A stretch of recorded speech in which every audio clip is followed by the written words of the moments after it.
आज हम लोग पढ़ने जा रहे हैं लॉन्गिट्यूडनल प्रोग्रेसिव वेव। ब्रैकेट में लिखेंगे प्रोपगेशन ऑफ साउंड वेव। तो जो हम लोग लॉन्गिट्यूडनल प्रोग्रेसिव वेव पढ़ेंगे वो बेसिकली साउंड वेव है, राइट। तो आप यहां लिखेंगे लॉन्गिट्यूडनल प्रोग्रेसिव वेव,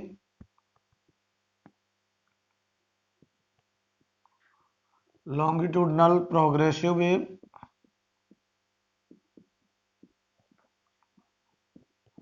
ब्रैकेट में साउंड वेव। तो हमें साउंड वेव का प्रोपगेशन पढ़ना है।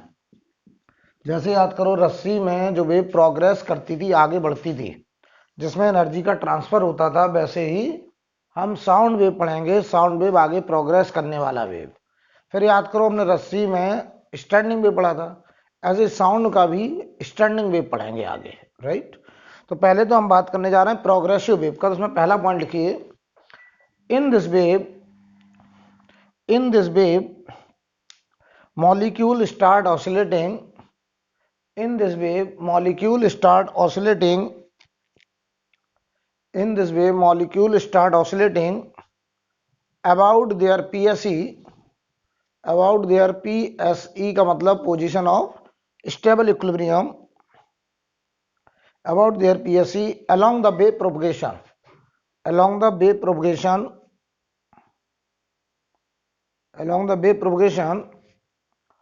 and displacement of molecule from PSE is by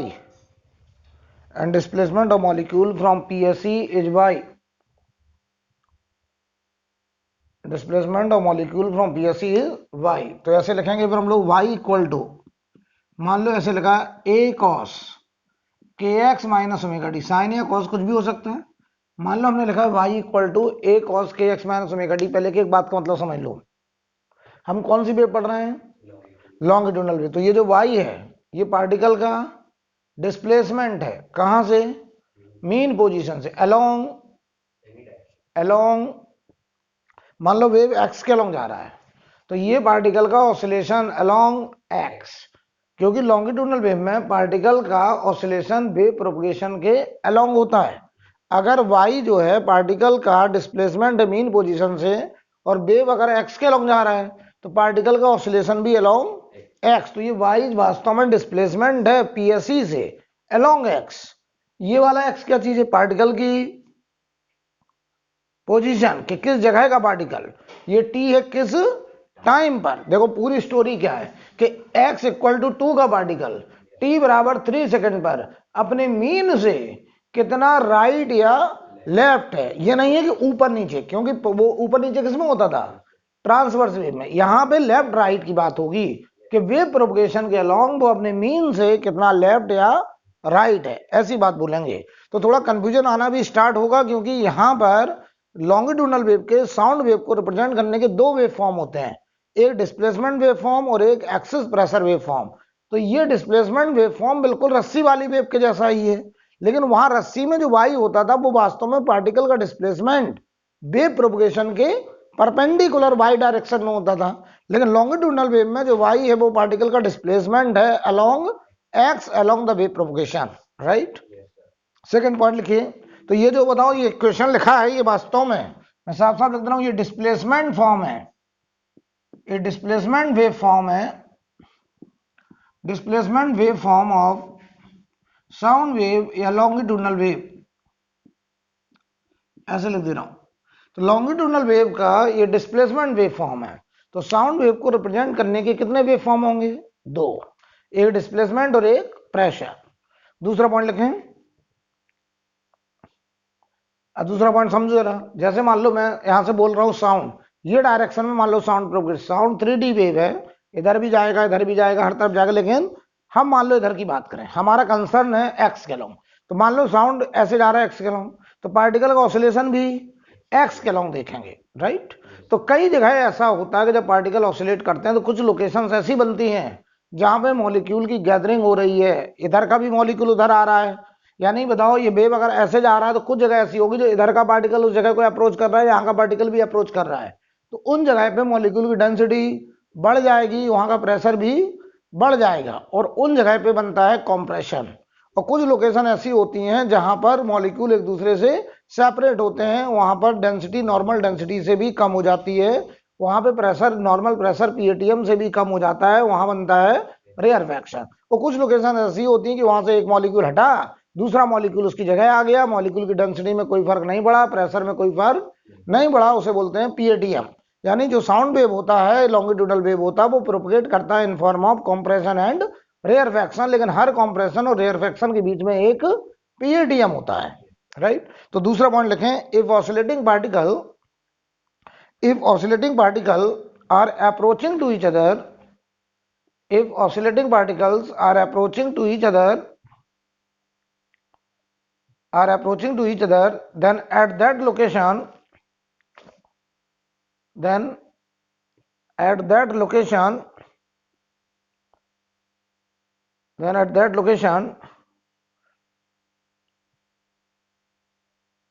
density of molecule increases,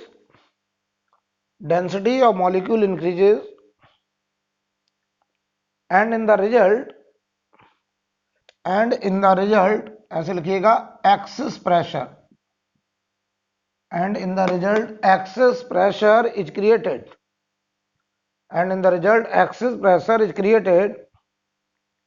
at that position,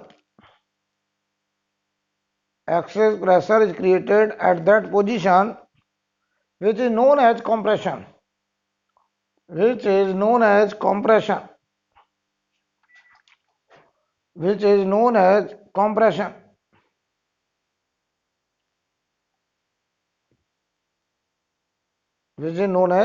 compression. Right. अब तीसरा पॉइंट लगे, at some position molecule density decreases,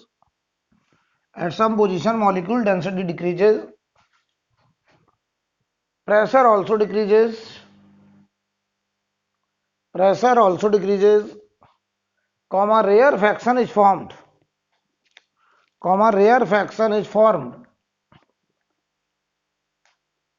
full stop वाला लिखिए। so we get a pressure variation,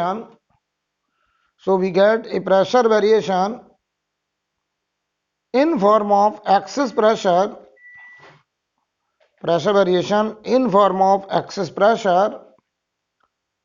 in longitudinal wave।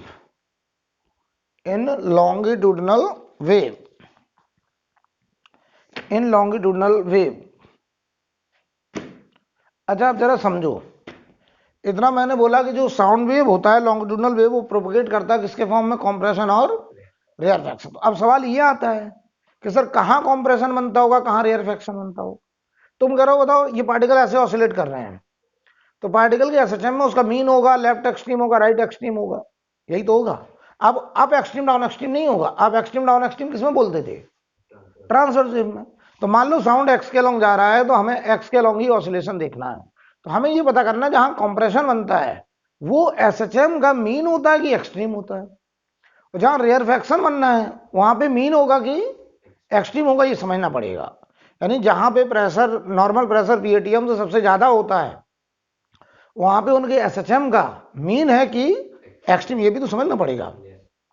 तो पहले तो ये समझते हैं कि जो साउंड वेव प्रोग्रेस करता है वो कंप्रेशन और रेयरफैक्शन के फॉर्म में। तो याद करो, मैंने पहले लेक्चर में बताया था, एक ट्यूनिंग फॉर्क को अगर हम ऐसे वाइब्रेट करें तो ये ट्यूनिंग फॉर्क के जो प्रॉन्ग है ये अभी नॉर्मल पोजीशन में है, तो यहाँ का प्रेशर कितना है, यहाँ का प्रेशर अभी पीएटीएम है, यहाँ का प्रेशर नॉर्मल प्रेशर है पीएटीएम।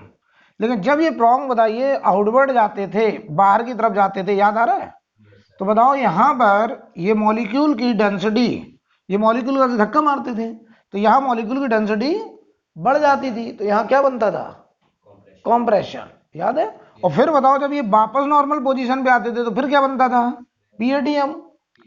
और फिर जब अंदर को जाते थे ऐसे, तब क्या बनता था, रेयरफैक्शन। और फिर जब ऐसे आते थे पीएटीएम, और फिर बाहर निकलते थे तो कंप्रेशन। तो बताओ ये साउंड वेव ऐसे प्रोग्रेस करता था। याद करो कि मान लो ये पहला कंप्रेशन, इसके बाद पीएटीएम, याद आ रहा है, इसके बाद रेयरफैक्शन, फिर इसके बाद पीएटीएम, इसके बाद कंप्रेशन, इसके बाद फिर पीएटीएम, फिर इसके बाद रेयरफैक्शन, ऐसे तो चलता था। और ये साउंड ऐसे बताइए प्रोग्रेस करता था। जैसे जैसे ये ट्यूनिंग फॉर्क ऐसे वाइब्रेट करेगा वैसे वैसे यहाँ पर प्रेशर फ्लक्चुएशन देखा जाएगा और ये साउंड आगे बढ़ता है in form of compression and rarefaction. जवाब देना, दो लगातार रेयरफैक्शन के बीच का गैप या दो लगातार कंप्रेशन के बीच का गैप। जवाब दो जल्दी से। दो लगातार कंप्रेशन के बीच का गैप, खुद सोचो कॉमन सेंस। बताओ वन टाइम पीरियड में वेव कितनी आगे बढ़ती है? लैम्डा, बहुत बढ़िया। वन टाइम पीरियड किसे कहेंगे? जिसमें ये ट्यूनिंग फॉर्क एक वाइब्रेशन करेगा। एक वाइब्रेशन कब होगा? मान लो हम इसको एक्सट्रीम से देखें तो एक्सट्रीम पे क्या बना? कंप्रेशन, फिर आए पीएटीएम, फिर आए रेयरफैक्शन, फिर पीएटीएम, फिर कंप्रेशन। तो बताओ एक टाइम पीरियड में दो कंप्रेशन ही तो बन पाएंगे। तो दो लगातार कंप्रेशन के बीच का गैप 1 लैम्डा। तो दो कंप्रेशन के बीच का गैप 1 लैम्डा, क्योंकि दो कंप्रेशन जनरेट करने में इस ट्यूनिंग फॉर्क को एक ऑसिलेशन कंप्लीट करना पड़ेगा। बात समझ में आ रही है? तो बताओ दो रेयरफैक्शन के बीच का भी गैप 1 लैम्डा। बात समझते चलिएगा। अब बताओ जरा, अगर हम तुमसे कहें, जवाब दीजिएगा, मैं तुमसे कहूं एक कंप्रेशन और एक रेयरफैक्शन के बीच का गैप λ/2, बहुत बढ़िया। और एक कंप्रेशन और एक पीएटीएम के बीच का गैप λ/4, बहुत बढ़िया। तो बताओ क्या ये वाला गैप λ/4 होगा? तो बात एकदम आसान है। दो लगातार कंप्रेशन के बीच की दूरी लैम्डा, दो लगातार रेयरफैक्शन के बीच की दूरी लैम्डा, एक कंप्रेशन से नियरेस्ट रेयरफैक्शन के बीच का गैप λ/2, एक कंप्रेशन से पीएटीएम के बीच का गैप λ/4, एक रेयरफैक्शन से पीएटीएम के बीच का गैप λ/4। और वेव साउंड वेव प्रोग्रेस करता है कंप्रेशन पीएटीएम, रेयरफैक्शन पीएटीएम, कंप्रेशन पीएटीएम, रेयरफैक्शन, फिर पीएटीएम, ऐसे चलेगा। अब सवाल सर ये आया कि सर इस ट्यूनिंग फॉर्क को हमने ऐसे वाइब्रेट किया, देखो कितनी चीजें कनेक्टेड, हमने ऐसे वाइब्रेट करा, इसने यहाँ की एयर को डिस्टर्ब किया या जो भी गैस है यहाँ पे वो डिस्टर्ब हुई, तो गैस के जो मॉलिक्यूल है वो उनमें एसएचएम स्टार्ट हुआ और उन एसएचएम की वजह से ये प्रेशर का फ्लक्चुएशन आया।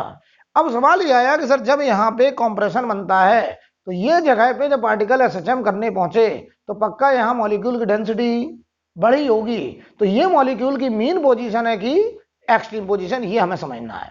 यानी एक बात समझ में आई, साउंड वेव में दो वेव फॉर्म हो गए। एक तो पार्टिकल के एसएचएम का फंक्शन कि उनका वाई किस जगह का पार्टिकल किस टाइम पर अपने मीन से कितना राइट या लेफ्ट है, ये डिस्प्लेसमेंट वेव फॉर्म।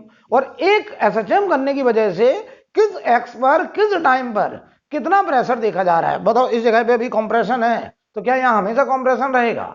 थोड़ी देर बाद ये कंप्रेशन आगे बढ़ जाएगा, यहाँ पर क्या आ जाएगा? पीएटीएम। मैं ये नहीं कह रहा हूँ कि मॉलिक्यूल आगे बढ़ रहे हैं, मॉलिक्यूल तो अपनी जगह ऑसिलेट कर रहे हैं, लेकिन बताओ यहाँ पर प्रेशर का फ्लक्चुएशन होगा कि नहीं? तो बताओ कंप्रेशन वाली जगह पे क्या थोड़ी देर बाद पीएटीएम भी तो बनेगा? क्या कभी ना कभी यहाँ रेयरफैक्शन भी तो बनेगा? तो हम क्या करेंगे, हम ये भी बात करना चाहते हैं कि इस जगह पर इस टाइम पर कितना प्रेशर है। तो इसका मतलब लॉन्गिट्यूडनल वेव का, प्रोग्रेसिव वेव का एक वेव फॉर्म और बनता होगा जिसे बोलेंगे axis pressure wave form, right. अब सवाल यह आता है कि sir axis pressure wave form और डिस्प्लेसमेंट वेव फॉर्म को रिलेट कर दीजिए, इनके बीच में कोई रिलेशन होता होगा तो समझती है जरा। पहले इतना नोट करें, फिर हम हेडिंग डालेंगे relation between displacement wave form and axis pressure wave form. Relation between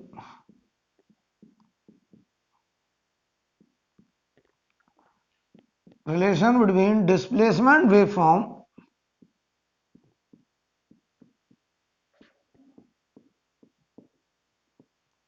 and axis pressure waveform।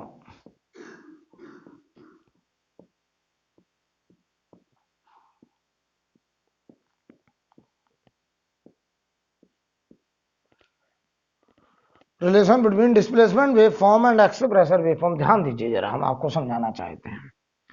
अगर y equal to a cos kx minus omega T है, ये बताओ साउंड वेव का कौन सा वेव फॉर्म है? Displacement wave form.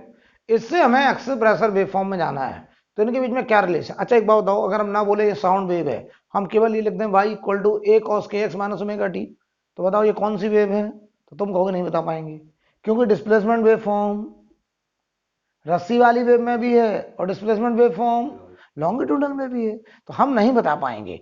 फिर हम ये कहते हैं कि y equal to a cos kx minus omega T, ये रस्सी वाली वेव है, तो तुम क्या कहोगे, ये पक्का ट्रांसवर्स वेव है। और अगर ट्रांसवर्स है तो फिर वो y पार्टिकल का ऑसिलेशन अलोंग y डायरेक्शन। लेकिन अगर ये साउंड वेव कहते हैं, लॉन्गिट्यूडनल वेव कहते हैं, तो फिर ये y पार्टिकल का डिस्प्लेसमेंट अलोंग x या अलोंग वेव प्रोपगेशन, राइट।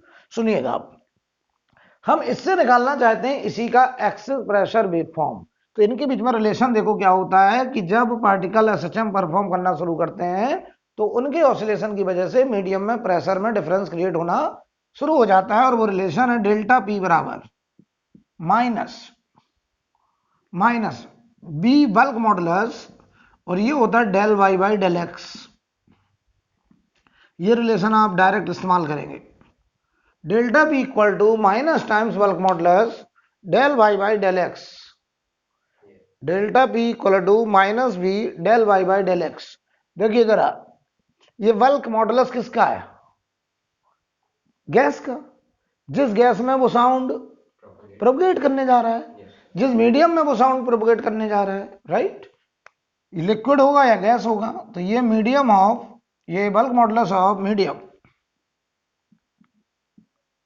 ये हो जाएगा बल्क मॉडुलस ऑफ मीडियम या गैस, राइट।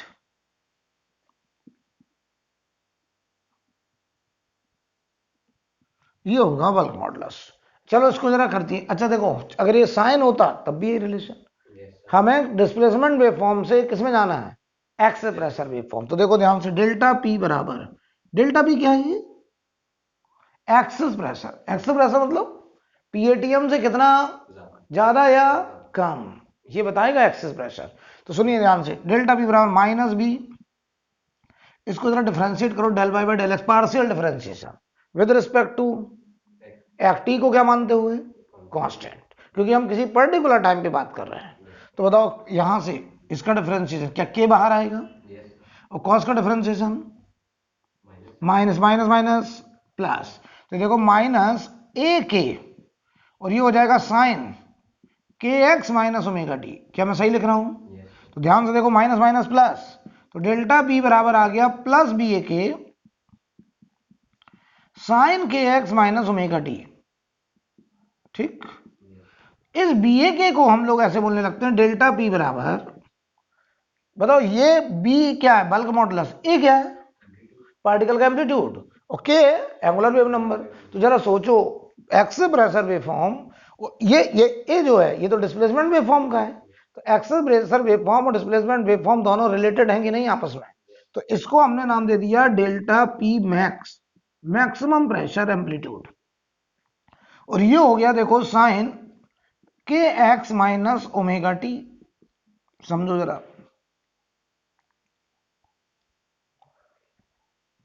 तो अगर ये लॉन्गिट्यूडनल वेव का डिस्प्लेसमेंट वेव फॉर्म है, तो ये लॉन्गिट्यूडनल वेव का एक्सिस प्रेशर वेव फॉर्म। एक बात तो समझ में आ गई इतनी देर में, सर ये अगर कोसाइन है तो ये डिफरेंशिएट होके साइन आ जाएगा, अगर ये सर साइन होता तो ये डिफरेंशिएट होके कोसाइन आता।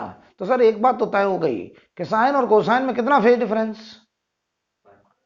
साइन और कॉस में कितना फेज डिफरेंस, साइन से कॉस में जाना है, कितना एंगल का फर्क आएगा, 90। तो इनके बीच में कितना फेज डिफरेंस, पाई बाई 2। तो यानी लॉन्गिट्यूडनल वेव के जो दो वेव फॉर्म होते हैं वो आपस में कितने फेज रिलेशनशिप में होते हैं, pi by 2।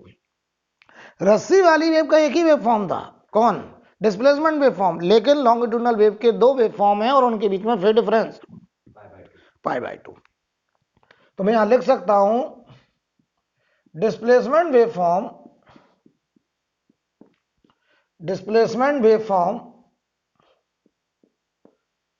and axis pressure waveform of longitudinal wave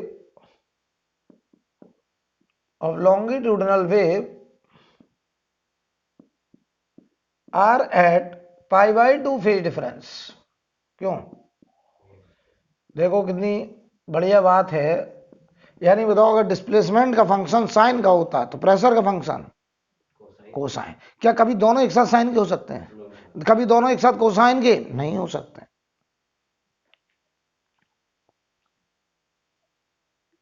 इसका असली मतलब समझते हैं जरा, क्या मतलब है π/2 फेज डिफरेंस का। और क्या हमें एक फॉर्म वेव फॉर्म दिया जाए हम दूसरा वेव फॉर्म बना लेंगे?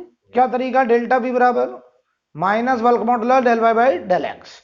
और बताओ यहां से और जो एक्स प्रेशर है, बताओ एक्स प्रेशर की मैक्सिमम वैल्यू कितनी आ रही है? डेल्टा पी मैक्सिमम की वैल्यू कितनी है? बी ए के। बहुत बढ़िया, बी ए के। चाहो तो मैं ऐसा लिखता हूं प्लस माइनस बी ए के, क्योंकि इसकी मैक्सिमम वैल्यू प्लस माइनस 1 हो सकती है, तो ये प्लस माइनस बी ए के तक जा सकता है। यानी सोचो, तुम सोचो, इसका मतलब किसी भी पॉइंट पर प्रेशर जब साउंड प्रोपगेट करता होगा तो किसी भी पॉइंट का मैक्सिमम प्रेशर पीएटीएम से कितना ज्यादा जा सकता है? बीए के। और मिनिमम कहां तक जा सकता है? माइनस बीए के। तो जहां बनता होगा कंप्रेशन वहां का प्रेशर कितना? पीएटीएम प्लस बीए के। और जहां रेयरफैक्शन बनता होगा वहां का प्रेशर पीएटीएम माइनस बीए के।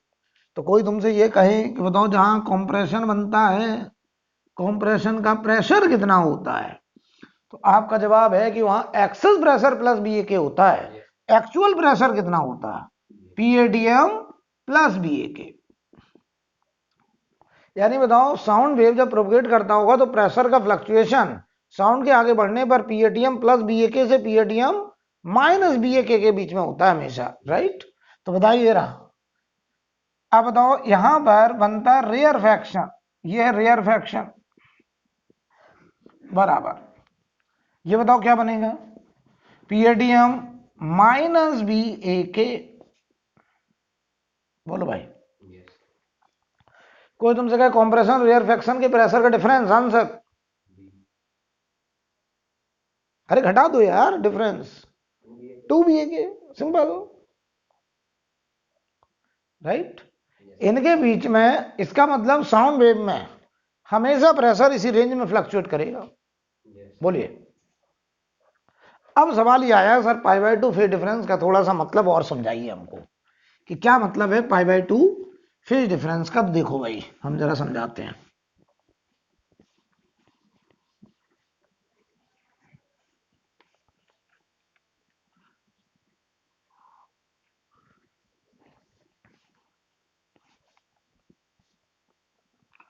इस बात को मतलब जरा समझिएगा। मान लो हम तुमसे कहें कि y इक्वल टू हमने माना था a cos kx minus omega D. ये मान लो डिस्प्लेसमेंट वेव फॉर्म है साउंड वेव का। तो इसी का दूसरा वेव फॉर्म जो डेल्टा पी है एक्स प्रेशर वेव फॉर्म, वो कितना था? वी ए के साइन के एक्स माइनस ओमेगा टी। क्यों? क्या ये दोनों एक ही वेव हैं? बस उस वेव के दो अलग रिप्रेजेंटेशन, दो नाम है। जैसे तुम्हारा नाम आयुष है, स्कूल का नाम, घर का कुछ और है, तो ये दो नाम तुम्हारे ही हैं, तुम तो एक ही हो। तो क्यों तुम दो अलग अलग काम कर रहे हो? स्कूल में पढ़ रहे हो तो अलग नाम से पढ़ रहे हो, ऐसे ये साउंड वेव जब प्रोपगेट कर रहा है तो दो काम कर रहा है। एक तो पार्टिकल एसएचएम कर रहे हैं तो उनके एसएचएम का फंक्शन, और एक एसएचएम करने की वजह से प्रेशर बदल रहा है तो प्रेशर वेव फॉर्म, राइट? तो देखो अब भाई यहां पर एक बार नोटिस करिए, जरा समझिए इनके बीच में कितना फेज डिफरेंस। तो देखना मैं तुमसे कुछ बात करना चाहता हूं, जवाब देना। जब कॉस की value cos K X minus omega T, जब ये 0 होगा तो बताओ y की वैल्यू क्या होगी? बहुत बढ़िया, y जब 0 होगा तो y जब 0 होगा तो वो पार्टिकल कहां पे है? मीन पर। बहुत बढ़िया, जब मीन पे पार्टिकल होंगे, अच्छा जब कॉस की वैल्यू 0 होती है तो साइन की वैल्यू प्लस माइनस 1 कुछ भी हो सकती है, सही है ना? प्लस माइनस 1 कुछ भी हो सकती है। जब ये प्लस माइनस 1 होगी तो डेल्टा पी की वैल्यू प्लस माइनस बी ए की। इसका मतलब यहां पर या तो कंप्रेशन या रेयरफैक्शन। तो देखो एक बात का जवाब मिला हमको कि कंप्रेशन और रेयरफैक्शन एसएचएम के दौरान पार्टिकल की कौन सी पोजीशन होती है? Mean position. यानी जब साउंड प्रोपगेट करता होगा तो पार्टिकल जब एसएचएम करते होंगे तो कभी भी एक्सट्रीम पर कंप्रेशन या रेयरफैक्शन नहीं बनते होंगे। कहां पे बनते होंगे? मीन पोजीशन पे। यानी उनके एसएचएम की जो मीन पोजीशन है उनके नाम है कंप्रेशन या रेरफेक्शन। यानी मीन पोजीशन पे प्रेशर पीएटीएम से या तो मैक्स या मिनिमम, या तो पीएटीएम प्लस बीए के या पीएटीएम। अभी सवाल ये भी आ रहा मन में, सर कैसे पता करेंगे उस मीन पर कोई एक बनेगा, या तो कंप्रेशन या, अब कैसे डिसाइड होगा कि सर वहां कंप्रेशन ही है या रेरफेक्शन, तो वो भी अभी सिखाते हैं, लेकिन पहले इतना दिमाग उठाइए। अब देखो दूसरी बात, अगर cos kx minus omega T की वैल्यू प्लस माइनस 1 है, प्लस माइनस 1, तो बताइए जवाब दीजिए जरा। अगर ये प्लस माइनस 1 तो y की वैल्यू कितनी, प्लस माइनस ही, तो ये कौन सी पोजीशन है, कौन सा एक्सट्रीम, या तो राइट या लेफ्ट, अप डाउन ना कह देना, इसलिए बार बार पूछ रहा हूं मैं, तुम्हारे दिमाग में बैठाना चाहता हूं कि अब हम लॉन्गिट्यूडनल वेव पढ़ रहे हैं, क्योंकि अब तक ट्रांसवर्स पढ़ के आए हैं तो लोगों के मन में कंफ्यूजन रहता है। तो बताइए या तो ये राइट एक्सट्रीम या लेफ्ट एक्सट्रीम, राइट या लेफ्ट एक्सट्रीम, राइट।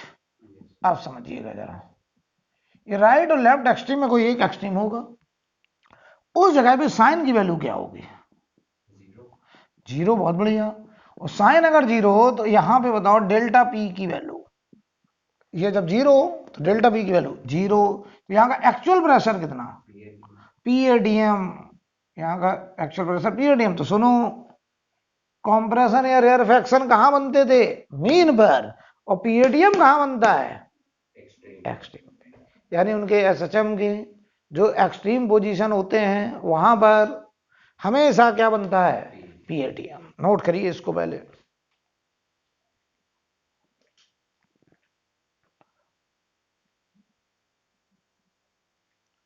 अब हम लोग आगे बात करने जा रहे हैं।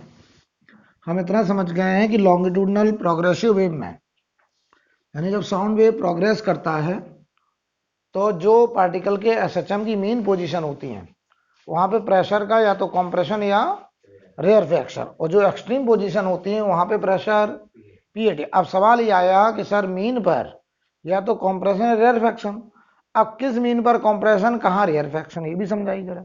तो देखो हम कैसे डिसाइड करते हैं। मान लो हम आपसे कहें y equal to A cos K X minus omega T हमने लिया था, ठीक है। ये कौन सा वेव फॉर्म है, डिस्प्लेसमेंट वेव फॉर्म। तो इसके करस्पॉन्डिंग जो एक्सिस प्रेशर वेव फॉर्म है वो डेल्टा बी बराबर वी ए के साइन के एक्स माइनस ओमेगा टी। और इससे हम यहां कैसे पहुंचे थे, क्लियर है, डेल्टा बी बराबर minus bulk modulus del Y by del X, ये तरीका था। तो देखो भाई ये हमारा डेल्टा पी मैक्स है, राइट, ये देखो delta P max V A K sine के एक्स माइनस ओमेगा टी, ठीक।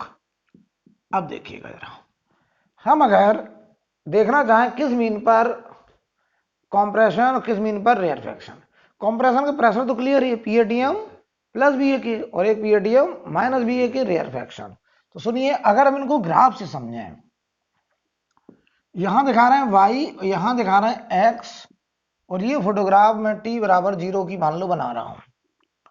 तो बताओ यहां पे t को 0 रखेंगे तो y equal to a cos के x। तो ये बताओ ग्राफिकल रिप्रेजेंटेशन है, वहां पे क्या होता था रस्सी में, रस्सी में अगर ये वेव होती थी ये, तो वहां रस्सी का शेप ही होता था कोसाइन, या रस्सी का शेप होता था साइन कर्व।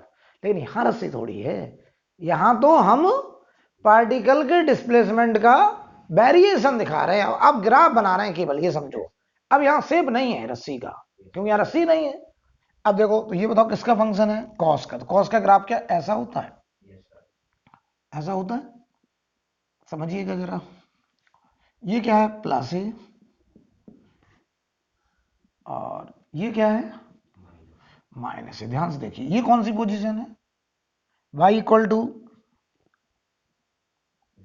0, ये मीन है। ये बताओ y इक्वल टू, ये भी मीन है। ये y इक्वल टू माइनस है, लेफ्ट एक्सट्रीम। ये y इक्वल टू प्लस है, राइट एक्सट्रीम। अब आओ इसी में बनाते हैं जरा प्रेशर का वेव फॉर्म, ध्यान से देखना, एक साथ दोनों दिखाते हैं। यहां पे मैं दिखा रहा हूं y एक्सिस पर डेल्टा p, और यहां दिखा रहा हूं x। डेल्टा पी, अगर टी को जीरो रखा दें तो डेल्टा पी की value we A K sine के एक्स। तो क्या ये साइन का ग्राफ होगा? तो ध्यान से देखिएगा जरा, साइन का ग्राफ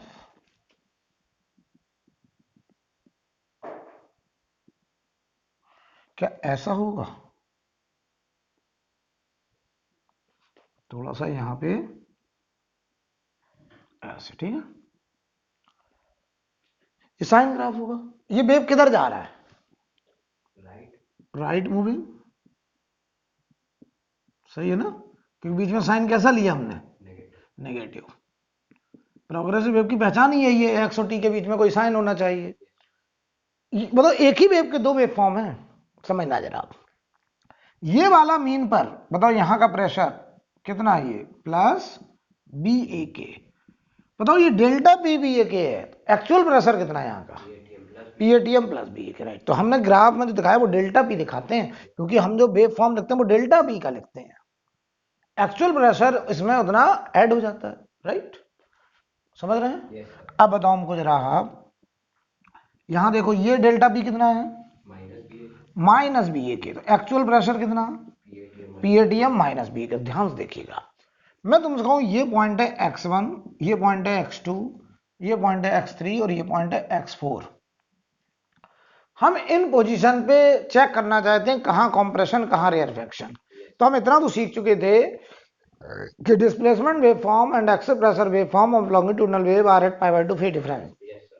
तो जहां डिस्प्लेसमेंट जीरो होगा वहां पे एक्सेल प्रेशर मैक्सिमम या मिनिमम होगा, यानी जहां पार्टिकल का मीन होगा वहां पे या तो कंप्रेशन या, तो चेक करो जरा ये वाला मीन पर क्या बन रहा है? कॉम्प्रेस। सवाल आया सर कॉम्प्रेशन ही क्यों बना, रेयर फैक्शन क्यों नहीं बना? तो समझो उसका रीजन।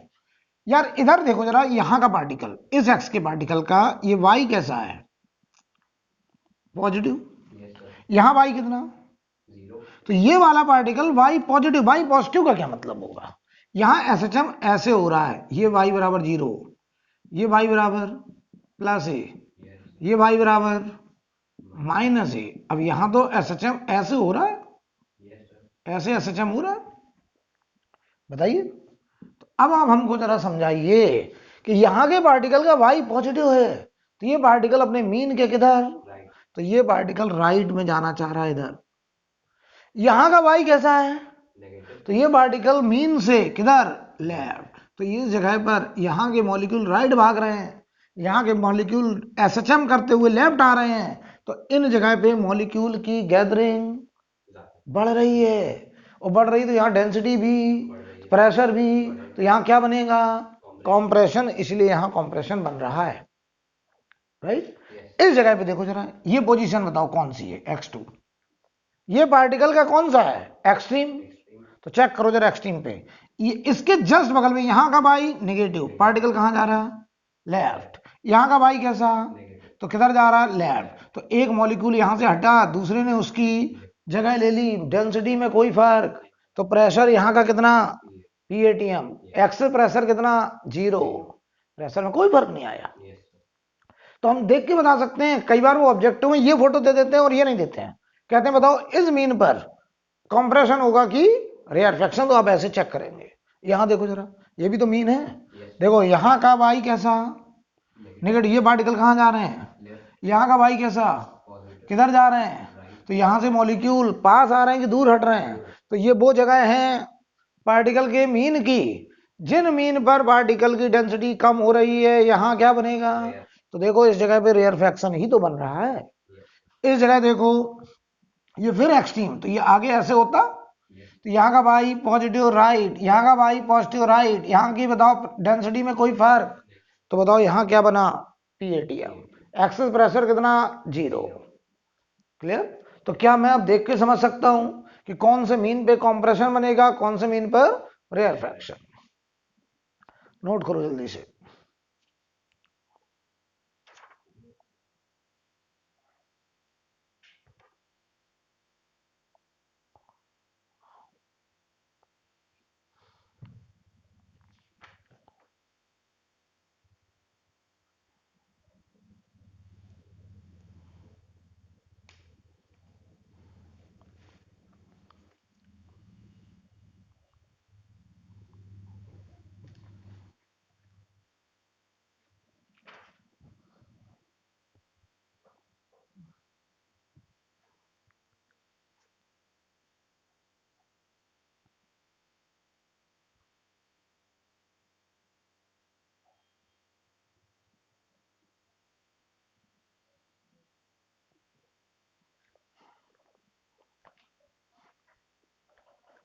हो गया। अब देखिए जरा, है डालें speed of sound in a gas और लिक्विड। तो अब हम साउंड की स्पीड यानी लॉन्गिट्यूडनल वेव की स्पीड किसी गैस में या लिक्विड में बताने जा रहे हैं। Speed of sound in gas और लिक्विड। तो याद करो रस्सी वाली वेव की स्पीड क्या होती थी रस्सी में, बोलो। रूट के अंदर, बोलिए, रूट के अंदर। क्यों नहीं याद है भाई, इतना आसान है, कितने न्यूमेरिकल करें उस पे। रूट के अंदर थोड़ा मिनट करेंगे। कल तक पढ़ के गए यार तुम, हार्मोनिक में नहीं पढ़ा तुमने, B/2L आता था। फर्स्ट हार्मोनिक दोनों रस्सी दोनों एंड पे फिक्स होता था, तो पहला हार्मोनिक की frequency V/2 root, yes, root T/म्यू ही तो होता था। या इसी को लिखते थे रूट T/ρ इंटू एस। ये रस्सी वाली वेव का, रस्सी में प्रोग्रेसिव वेव का स्पीड होता था। आज हम बात कर रहे हैं लॉन्गिट्यूडनल प्रोग्रेसिव वेव का स्पीड किसमें है। वहां मीडियम रस्सी था, यहां मीडियम कौन है, गैस या लिक्विड। क्लियर है ना। तो ये वेलोसिटी ऑफ लॉन्गिट्यूडनल वेव किसी भी गैस या लिक्विड में रूट के अंदर V/ρ, रूट के अंदर B/ρ होगा। रूट V/ρ, जहां पर जो B है वो क्या है, ये B क्या है, बल्क मॉडुलस। बल्क मॉडुलस किसका, बल्क मॉडुलस ऑफ गैस और लिक्विड। गैस या लिक्विड का बल्क मॉडुलस रो क्या है, डेंसिटी ऑफ गैस और लिक्विड। क्यों, डेंसिटी ऑफ गैस और लिक्विड, गैस या लिक्विड की डेंसिटी। तो ये बताइए स्पीड ऑफ साउंड है,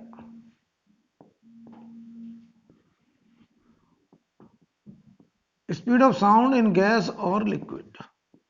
क्यों, अब देखिए जरा, ये क्लियर है, रूट B/ρ। ठीक, इसी को हम प्रेशर के टर्म्स में लिखते हैं। तो स्पीड ऑफ साउंड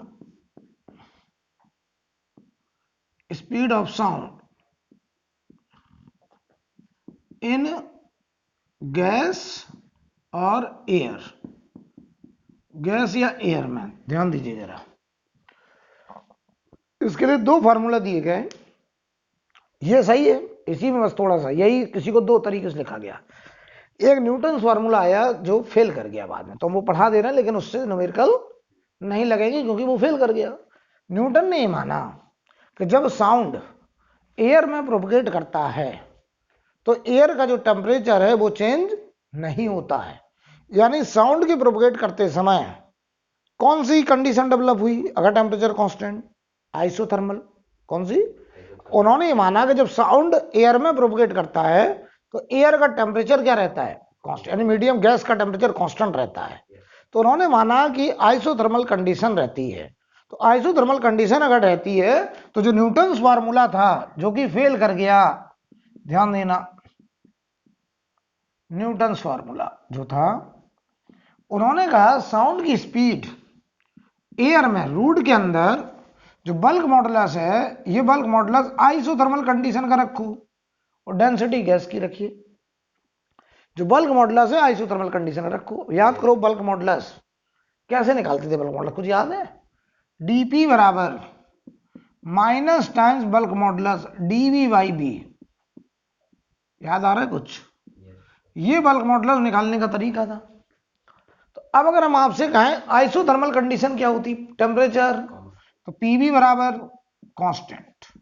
इसको जरा डिफरेंशिएट करो, तो ये देखो PdV प्लस VdP बराबर 0। तो DP बराबर यहीं रोक लो, DP बराबर, तो ये बताओ आ रहा -P dV/B। देख लो, तो स्टैंडर्ड से कंपेयर करो तो बल्क मॉडुलस की जगह क्या आ रहा है, प्रेशर। तो न्यूटन फॉर्मूला जो था कि जब साउंड एयर में प्रोपगेट करता है तो speed of sound in air इसी रिजल्ट से उन्होंने निकाला रूट के अंदर पी बाई रो, रूट के अंदर पी बाई रो, पी क्या है? Pressure of gas, rho density of gas. और जब ये वैल्यू उन्होंने रखी यहां पे तो उनका रिजल्ट आया निकल के 318 मीटर पर सेकेंड, यानी साउंड की स्पीड एयर में उन्होंने कैलकुलेट करी 318, जबकि होती है 332 मीटर पर सेकेंड। तो ये रिजल्ट एक्चुअल से मैच नहीं कर रहा था, तो इसमें थोड़ा सा करेक्शन करा लाप्लास ने, तो इसके लिए आएगा लाप्लास करेक्शन, जो कि सही फॉर्मूला है और वही हमें पढ़ना है, उसी को न्यूमेरिकल में लगाना भी है। ठीक है, तो चलिए अब हम यहां पे लिख रहे हैं लाप्लास करेक्शन। ठीक है, तो देखिए जरा लाप्लास करेक्शन क्या था। लाप्लास करेक्शन,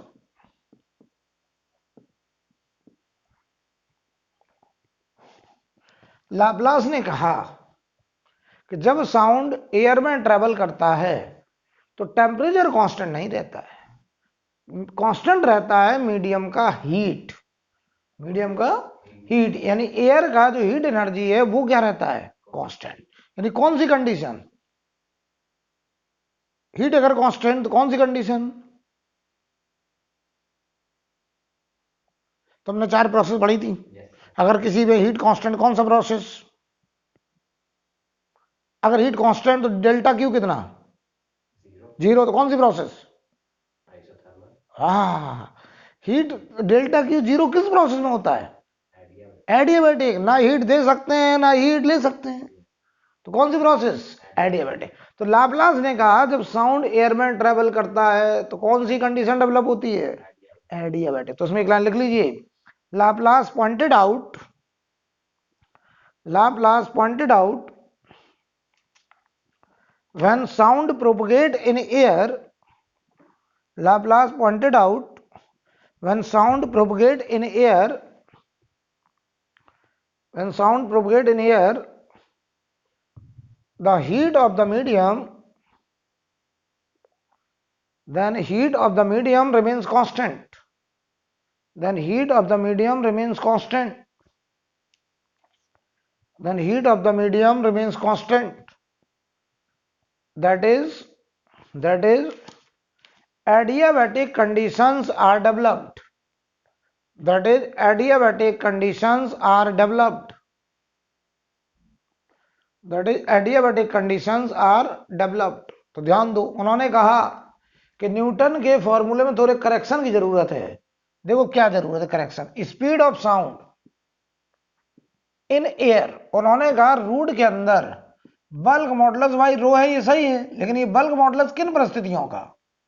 एडियाबैटिक का होना चाहिए, आइसोथर्मल का नहीं होना चाहिए, क्योंकि साउंड के प्रोपोगेट करते समय टेम्परेचर तो बदल जाता है, आइसोथर्मल कंडीशन नहीं रहती है, लेकिन हीट कांस्टेंट रहती है, तो एडियाबैटिक कंडीशन मानिए। तो उन्होंने एडियाबैटिक कंडीशन का बल्क मॉडुलस इस्तेमाल किया।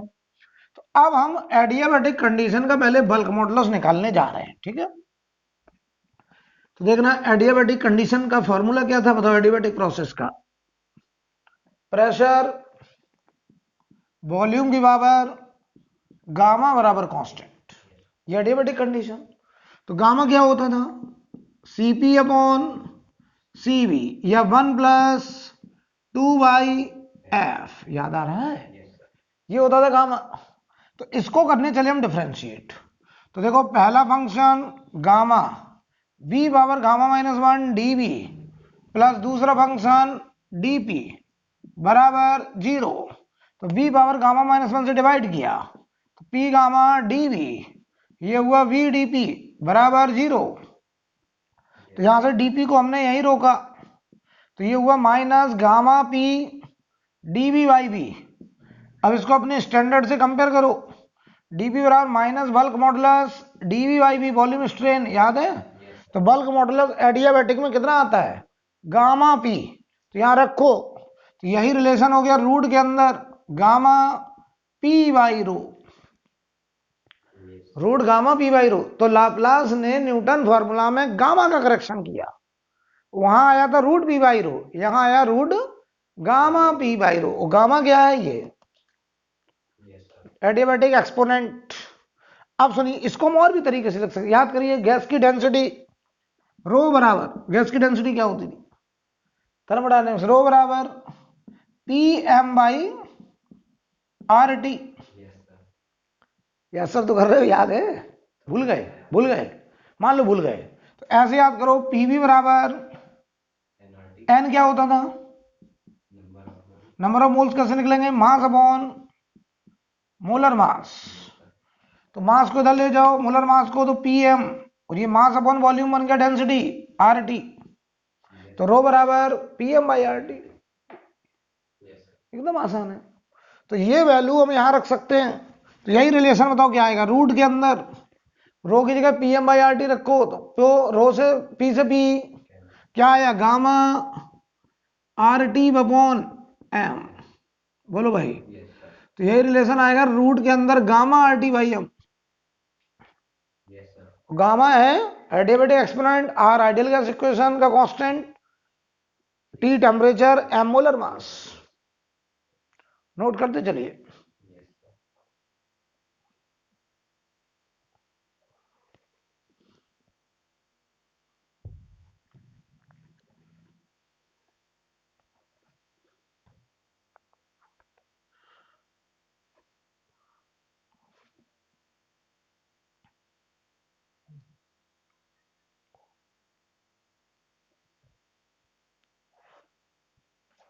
ठीक है, एड डालें, speed of longitudinal wave in thin wire और रॉड,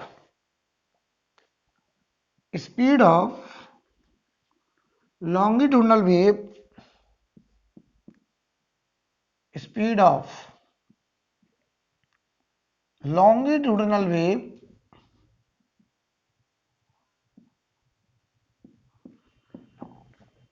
in thin wire और इन रॉड, किसी थिन वायर या रॉड में लॉन्गिट्यूडनल वेव का स्पीड। तो वायर और रॉड में लॉन्गिट्यूडनल वेव कैसे डेवलप होता है, जैसे ये मान लो एक रॉड ऐसे लटक रहा है, ठीक, हम गए यहां पर एक हैमर से, ये हैमर है, हमने इस रॉड को यहां पे हिट करा, तो इसमें जो मॉलिक्यूल होंगे मीडियम के वो ऐसे वाइब्रेट करना स्टार्ट करेंगे, और ये वेव इसी में ऐसे प्रोपगेट करना शुरू करेगा। तो यहां वेव का प्रोपगेशन और पार्टिकल का ऑसिलेशन सेम डायरेक्शन में, तो यहां पर एक वेव जनरेट होगा, कौन सा, लॉन्गिट्यूडनल, और उस लॉन्गिट्यूडनल वेव की स्पीड इस रॉड में होती है रूट के अंदर गामा बाई रो, गामा नहीं root Y by rho, Y क्या है, वाई क्या है, यंग्स मॉडुलस। तो रूट के अंदर वाई बाई रो, वाई जो है वो है Young's modulus, modulus of elasticity, Young's modulus root Y by rho. तो किसी वायर में लॉन्गिट्यूडनल वेव की speed root Y by rho, Y हमारा है यंग्स मॉडुलस।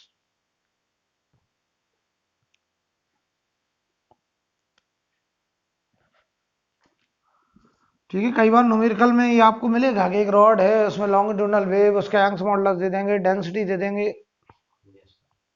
अच्छा, साउंड की स्पीड पर ह्यूमिडिटी का क्या असर पड़ता है, effect of humidity, effect of humidity on speed of sound, on speed of sound, sound की स्पीड पर ह्यूमिडिटी का क्या फर्क पड़ेगा, तो बताइए। ह्यूमिडिटी बढ़ने पर गैस की डेंसिटी, एयर की डेंसिटी कम हो जाएगी, और डेंसिटी अगर घट गई तो स्पीड बढ़ जाएगी। तो लिख लीजिए इसमें एक लाइन, इफ इंक्रीजिंग, इफ या ऐसे लगा, on increasing the humidity, on increasing the humidity the density of air decreases, density of air decreases, hence speed of sound, hence speed of sound, hence speed of sound, hence speed of sound increases, hence speed of sound increases. Additionally, reflection of pressure wave through closed end,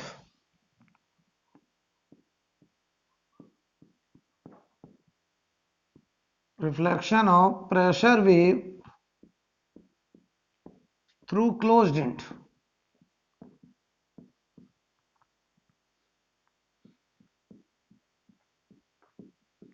ठीक है, तो इसमें पहला point लिखिए, पहला point लिखें, when compression pulse when compression pulse when compression pulse on reaching the closed end compression pulse on reaching the closed end is reflected back is reflected back is reflected back as compression is reflected back as compression। बताइए, compression pulse जब close and पे पहुंचेगा तो वो किस form में reflect होगा? Compression की फॉर्म में। उसकी वजह क्लियर है कि ये मान लीजिए क्लोज्ड पाइप है, ऐसे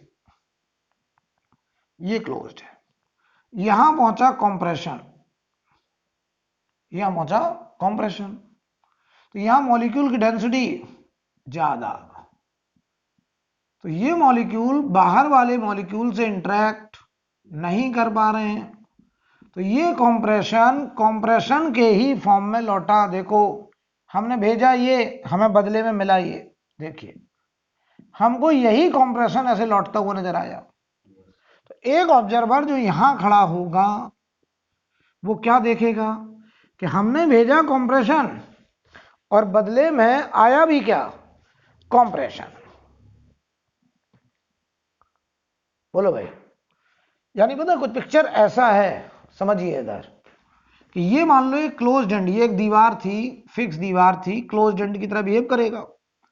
यहां से एक ऑब्जर्वर साउंड वेव जनरेट कर रहा है, ऐसे ये स्पीकर, यहां से उसने साउंड छोड़ा और ये एक आदमी यहां खड़ा है, ठीक, समझना जरा, उसने क्या देखा होगा? यहां पहुंचा क्या? कंप्रेशन, इसके पीछे क्या होगा? पीएटीएम, इसके पीछे क्या होगा? रेयरफैक्शन। ऐसे साउंड वेव आगे बढ़ा, तो जब इसे टकरा के लौटा, अच्छा होता इसकी इक्वेशन लिखते हैं, अगर हम डेल्टा पी बराबर वी ए के cos K X minus omega T है मान लो, तो बताओ जो वेव रिफ्लेक्ट होकर के आएगी उसकी इक्वेशन बताओ। जब ये यहां से ऐसे टकरा के वापस लौटेगा तो पता कैसे लौटेगा? यहां पर सबसे आगे कौन होगा? कंप्रेशन, पीछे क्या होगा? पीएटीएम, उसके पीछे रेयरफैक्शन, ऐसे वेव लौटेगा। और ये ऑब्जर्वर कहेगा कि सर हमने भेजा था ये, कंप्रेशन ही भेजा, कंप्रेशन ही लौटा, तो बताओ इसकी इक्वेशन डेल्टा पी रिफ्लेक्टेड की बोलो जल्दी से। वी ए के cos K x plus omega T, कोई भी फेज चेंज नहीं होगा क्योंकि कंप्रेशन के ही फॉर्म में लौटा, तो no phase change. This reflection is similar as reflection of transverse progressive wave from free end। Very good, लिखिए इसमें दूसरा पॉइंट, ऑब्जर्वर विल से, दूसरा पॉइंट लिखें, observer will say that he sent a compression pulse, observer will say that he sent a compression pulse towards the closed end,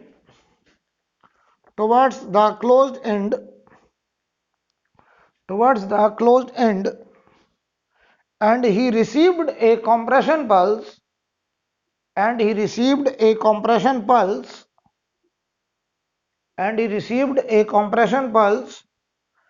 after reflection,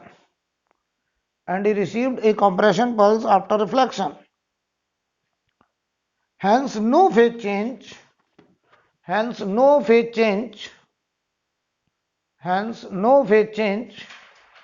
in pressure variation,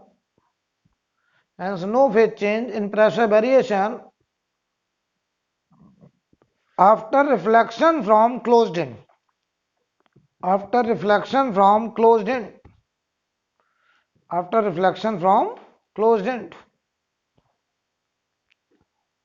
ठीक है। अब इसी में case 2 लिखें, reflection of pressure wave through open and,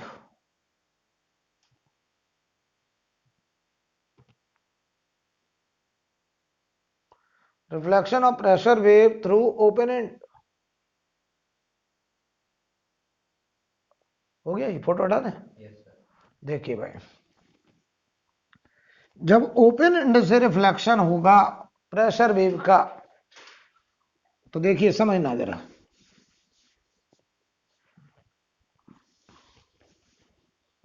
अब open and से reflection कराने जा रहे हैं, तो अब जो पाइप होगा वो ओपन होगा, राइट। वहां से जब साउंड वेव टकरा करके वापस आता है तो आउट ऑफ फेज में रिफ्लेक्ट होता है। तो समझिए जरा, ऐसी कुछ बात है, ये पाइप है ओपन, यहां ओपन, ठीक, यहां बना, यहां मान लो पहुंचा कंप्रेशन, इसके पीछे क्या होगा, पीएटीएम, इसके पीछे रेयरफेक्शन, ऐसे मान लो ये साउंड वेव जा रहा है, ये साउंड वेव है, यहां पे मॉलिक्यूल की डेंसिटी मैक्सिमम, कंप्रेशन है, बाहर में क्या है, पीएटीएम। तो बाहर में जब पीएटीएम है तो ये बताओ, जाने वाली वेव की इक्वेशन अगर मैं लिख रहा हूं बी ए के cos K X minus omega T, समझना। तो ये जब वेव यहां पहुंचता है ओपन पाइप पर, तो यहां पे डेंसिटी ज्यादा और यहां डेंसिटी कम, तो मॉलिक्यूल अपने आप हाई डेंसिटी से लो डेंसिटी या लो प्रेशर रीजन की तरफ भागना शुरू करेंगे। तो ये मॉलिक्यूल रस कर जाते हैं टुवर्ड्स लो प्रेशर रीजन, क्योंकि बाहर का प्रेशर पीएटीएम है, क्यों, लो प्रेशर रीजन, और अंदर का प्रेशर पीएटीएम से ज्यादा है। अच्छा, अगर यहां रेयरफेक्शन पहुंचता तो क्या होता, तो बाहर वाले मॉलिक्यूल अंदर घुस आते, और अंदर आ जाते तो यहां पर रेयरफेक्शन कन्वर्ट हो जाता किसमें, कंप्रेशन। तो ये वेव हमने भेजा ऐसे, हमें बदले में देखो क्या मिला। जब हमने लौटते हुए देखा तो सबसे हेडिंग कौन था, रेयरफेक्शन, इसके बाद पीएटीएम, इसके पीछे कॉम्प्रेस, ऐसे वेव लौटा। हमने भेजा हेडिंग था कॉम्प्रेशन, लौट के आया हेडिंग रेयरफेक्शन, तो बताओ कितना फेज चेंज हो गया, पाए। इसका इक्वेशन बोलो, डेल्टा पी रिफ्लेक्टेड का वी ए के cos K x plus omega T, ये हो जाएगा, बोलिए, वी ए के cos K x plus omega T plus pi, yes, out of phase reflection. तो ये बात एकदम दिमाग में बिठा लीजिए कि जब भी साउंड वेव का रिफ्लेक्शन, प्रेशर वेव का रिफ्लेक्शन ओपन एंड से होगा तो आउट ऑफ फेज में रिफ्लेक्शन होगा। तो इसमें पहला पॉइंट लिखें,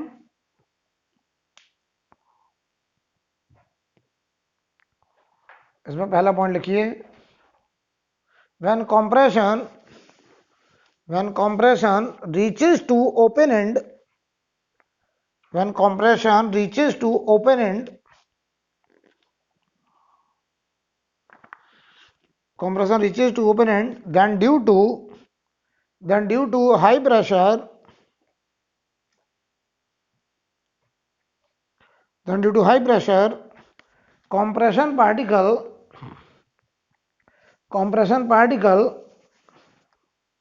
will rush, compression particle will rush towards the atmosphere,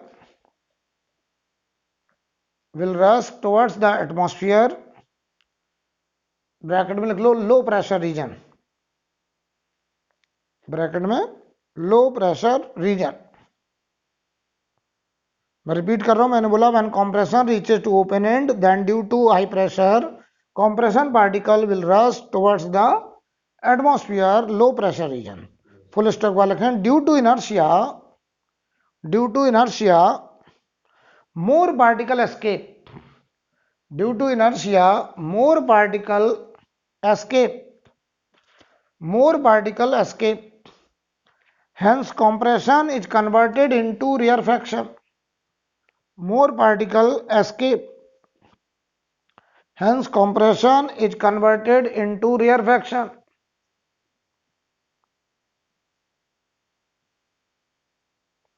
Hence compression is converted into rarefaction, ठीक है। दूसरा पॉइंट लिखो, व्हेन ए रेयर फ्रैक्शन, मान लो यहां रेयर फ्रैक्शन पहुंचता है तो वो किसमें कन्वर्ट होता? Compression. When rare fraction reaches at open end, when rare fraction reaches at open end, when rare fraction reaches at open end, then surrounding air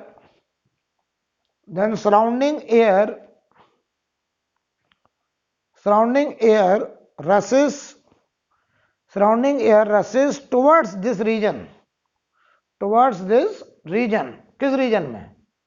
rare fraction में। बाहर का प्रेशर पीएटीएम है और यहां पहुंचा मान लो रेयर फ्रैक्शन, तो यहां का प्रेशर पीएटीएम से कम है, तो बाहर की एयर अंदर की तरफ भागने लगती है।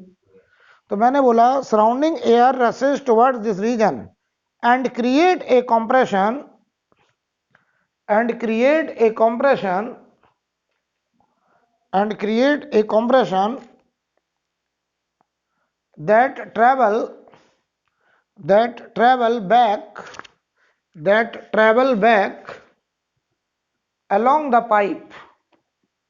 that travel back along the pipe, right. कितना फेज चेंज हो जाएगा? पाई। अब डालें लॉन्गिट्यूडनल स्टैंडिंग वेव। अब तक का डिस्कशन था लॉन्गिट्यूडनल प्रोग्रेसिव वेव का, अब बात होने जा रही लॉन्गिट्यूडनल स्टैंडिंग वेव, जिसमें हम लोग पढ़ेंगे ऑर्गन पाइप्स में हार्मोनिक एंड ओवरटोन। लेकिन ये बातचीत अगली क्लास में होगी।